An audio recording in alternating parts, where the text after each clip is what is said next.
In today's video, we're going to show you how to make a super simple and super cheap emergency heater that'll allow you to heat a pretty good sized space with no electricity and no gas. There's also some things that other creators are not showing safety-wise that I think should definitely be implemented with this heater. So make sure and watch the whole video and you'll see those extra reminders. Pretty much all of the items in this project can be found at your local hardware store, but you can also purchase them on Amazon. So I'll make sure and leave links in the video description as well as a QR code up here in case you're watching on TV. So with that, let's jump right into it.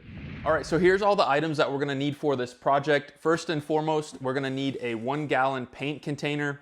And one thing to note is that you don't wanna purchase a paint container that has a coating like this one here. That's going to potentially put off some toxic fumes that we don't want.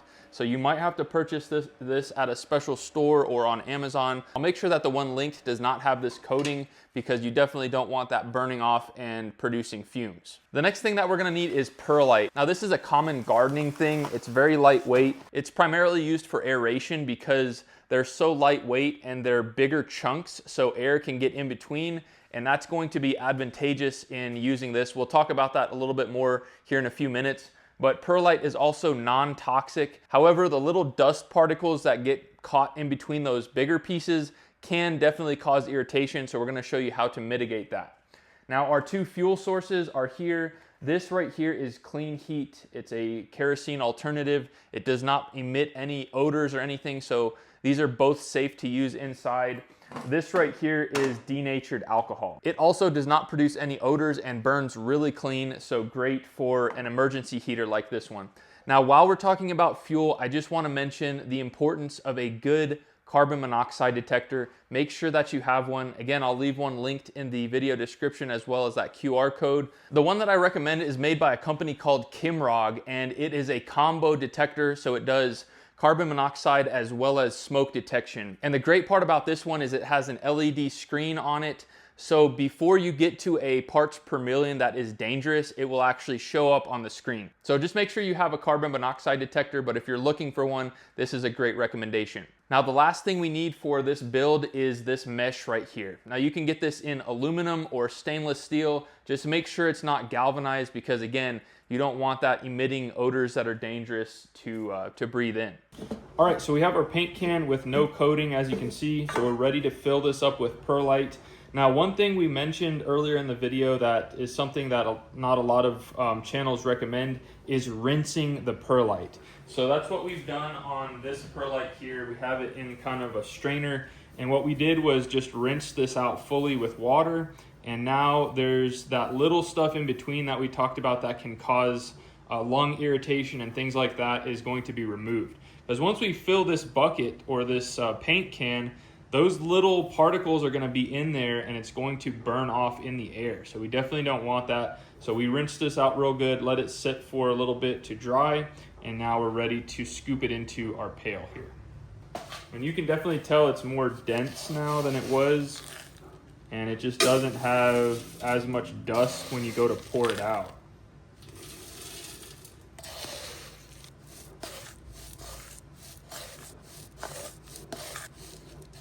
All right, that's pretty much it. We just want it pretty full here. We could probably put the rest of this in. Now, I've got several different types of metal. This is actually stainless steel that I got on Amazon, and this other stuff is aluminum that I got in the window screen section. That's actually a window screen that's metal aluminum.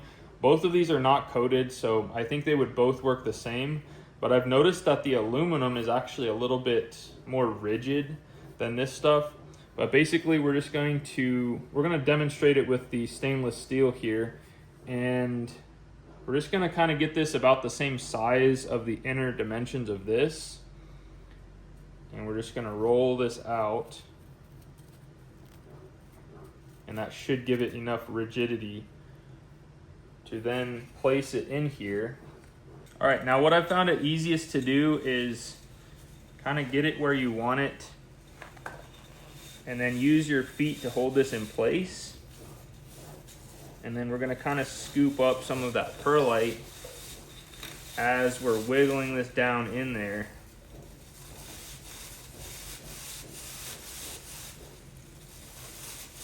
And we want to try and get it as far down into that perlite as possible. I'd say at least, you know, halfway down into this paint gallon,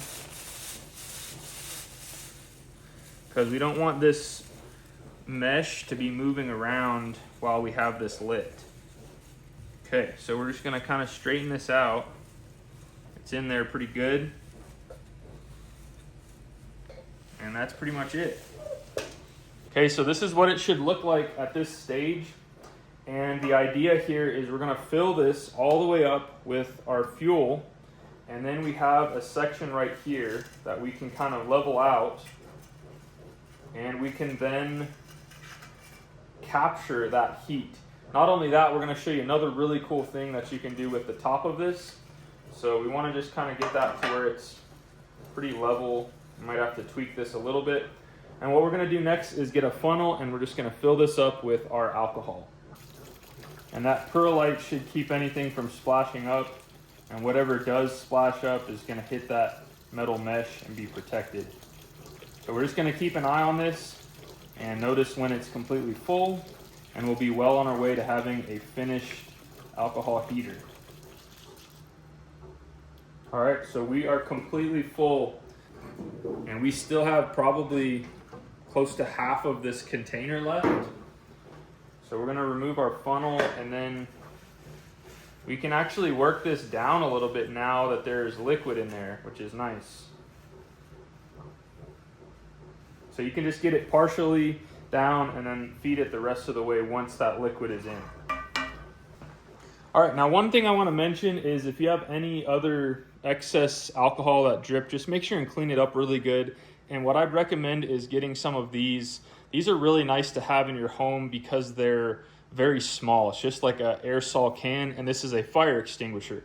So a lot of people keep these in their kitchen and close areas close to their kitchen, but we're gonna have this here ready just in case of anything. I don't expect anything. I've seen a ton of people use these heaters. So just make sure you cover all your bases with having a fire extinguisher and a CO detector just to be on the safe side.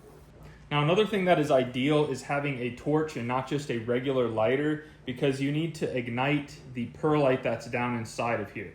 So this one comes in handy, really nice. It has a long torch tip, and I'll make sure and leave this linked in the video description as well. So we're just gonna point it right down here. We're gonna light this through the mesh. And believe it or not, this is lit right now. You can't even see the flame. I'm gonna turn the lights off to see if you can actually see it here. All right, guys, so you can see I've opened up the garage because when we initially lit this, it did put off quite a bit of smoke from whatever oils that got burnt off of this lid. And that's why it's critical that we don't use a paint lid that has any sort of coating, because you don't want that stuff burning off.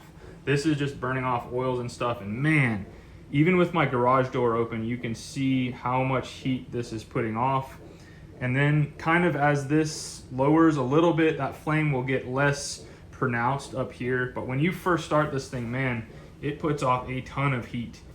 So here's the other tip. So because this gets so hot up here, we're going to put this thermal fan right here. Just make sure it's nice and stable. And notice within a few seconds here, how this fan will start to run. This is now pushing that heat right towards me, and this can disperse that air. Just make sure you have a nice stable support here with this mesh and this lid, and then you can put this fan on here. Once this gets rolling a bit, I'm gonna get my thermal imager out and just show you how much heat this thing is spitting out.